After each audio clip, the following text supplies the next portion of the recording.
Hola, bienvenidos al canal Coliseo Romano.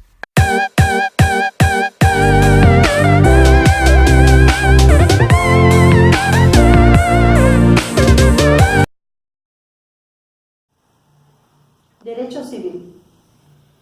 Te explicamos qué es el derecho civil y cuáles son algunas de sus características principales y además algunos ejemplos de aplicación y más.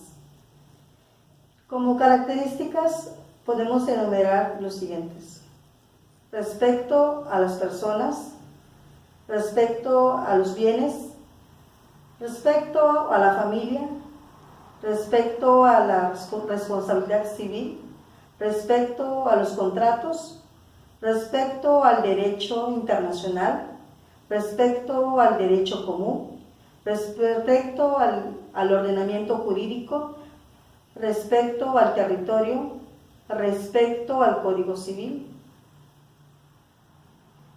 ¿Qué es el derecho civil? El derecho civil es el conjunto de disposiciones y ordenanzas legales cuyo cometido es normal el común de la vida de las personas en lo referido a sus propiedades, necesidades, derechos y relaciones entre ellos y con el Estado. El origen del derecho civil se remonta a la legislatura del Estado romano, cuando se le entendía bajo dos formas distintas y opuestas entre sí: el derecho privado, que regulaba las relaciones entre los individuos, y el derecho público, que tenía que ver exclusivamente con los quehaceres de las personas y de las instituciones del Estado o de los poderes públicos. En la antigua Roma se vivió un tiempo que resulta oscuro para nosotros que pretendemos estudiar los antecedentes históricos. Sí, porque no tenemos certeza de lo que realmente ocurrió. Los hechos son solo conclusiones a las que los estudiosos del derecho han llegado.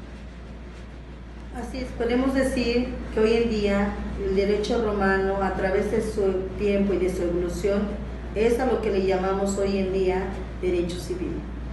El derecho civil se define por ser una rama del derecho, como conjunto de normas jurídicas que trata de las evoluciones de las personas civiles o particulares, sin intervención del Estado como persona del derecho. Y por otro lado también abarca una gran parte del derecho penal. Así es, con el derecho civil regula la conducta y el derecho penal da sanción a las personas, ya que el derecho civil integra lo que llamamos derecho privado. Para llegar a esta evolución fue necesario pasar por todo el antecedente del Imperio Romano, y de ahí aprendimos que el jus civile era el derecho que tenían los ciudadanos romanos.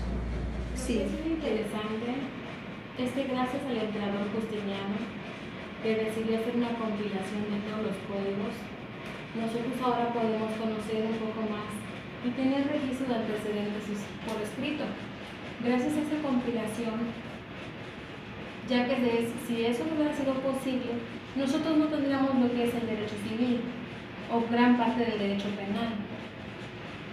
Así que podemos decir que fue una gran idea del emperador Justiniano ordenar esa compilación de los códigos gracias al derecho romano, al imperio romano. El derecho penal es el conjunto de disposiciones jurídicas que con la potestad punitiva, eso quiere decir las penas, el Estado se interrelaciona con las leyes. Esto es como una medida de seguridad para que los delincuentes se les aplique ya sea por una comisión de delito. Su objetivo es asegurar los elementos que regulen una sociedad, que las conductas sean deseables. La pena y sanción significan lo mismo, y existe la pena privativa, que es cuando hay prisión. También están las de opciones de tratamiento, ya sea en libertad o en semilibertad. Y tenemos las preventivas, las penas preventivas, que el juez va a determinar si se lo dictamina en público o en privado. Ahí tratan de ver, por ejemplo, de detectar cuando una conducta es repetitiva, es decir, cuando es de reincidir en la misma conducta, en el mismo hecho. También tenemos la pena de las pecuniarias, que esto es cuando hay multas, siempre trae implícito el valor económico. Ok, bueno, comencemos ahora con el tema de hechos jurídicos y actos jurídicos. Bueno, tenemos que tener en claro que entre estas dos hay una diferencia, porque actos son lo que tiene que ver más con la influencia de una persona misma, ya en lo que viene su pensamiento, su relevancia. Tenemos a entender que la influencia que esa persona tuvo en esos hechos. Y bueno, y los hechos jurídicos son cosas que han pasado por naturaleza sin que nadie se las esperase, sin ninguna causa que nosotros hayamos querido provocar con nuestra persona. A eso nos referimos. Pero bueno, comencemos. Dado ya entendido este pequeño resumen sobre estas dos, comienzo a explicar la diferencia entre una y la otra. Bueno, actos jurídicos, como ya lo expliqué, son cosas que ya tienen que ver con la influencia humana, con la influencia de esa persona que tuvo algo que ver con los hechos que hayan pasado, por así decirlo, la muerte de alguna persona, algún accidente, robo, cosas así. ¿Por qué?